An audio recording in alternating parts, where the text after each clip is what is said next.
pampitan. Kala ko sisipat. Yun. So, yan bigano.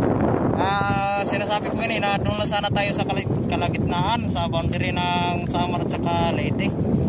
Kaso doon bigo, hindi sabi pa doon. Kaya napadpad tayo dito bigo sa dating spot natin sa Losa. Yan. Andito tayo ngayon sa Losa bigo.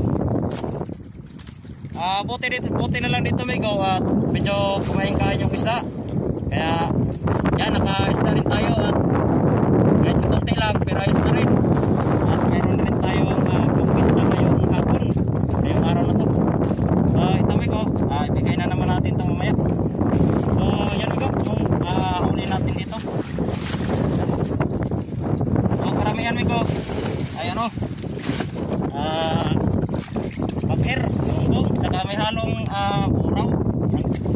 So ako patila yung buraw bigo, mga 2 kilo na yata o wala pa. So karamihan talaga bigo ay galunggong, bakir. Tawag sa bakir. Yan. So ayos na rin bigo no, may pampinta na rin tayo ngayong araw na to at tayo bili na naman ng kalating kilong bigas dito. Ayos, blessing na rin, magandang blessing na rin ito bigo.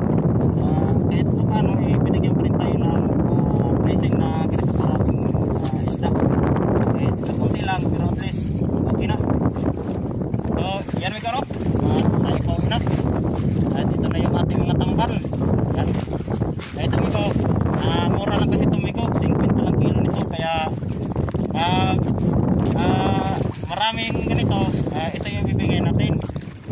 Kasi murang isda lang ito yung mga first class bigo, gaya yan, yan. Sa kiluhan yan natin ibigay. Kaya bigo no, tayo pa uwi na, hapon na rin bigo, mga alas 2 na bigo ng hapon. Saka kapal lang ulanin sa lugar natin bigo. Yan, kapal lang ano, ulanin. At yan, malakas na rin yung habagat at gawa ng papalapit na sa kalupaan sa parting Luzon si Bagyong Paulo. Kaya yan, naglakas na naman si hanging habagat ngayon. Ngayon na tumigo, lumakas mga bandang alauna. So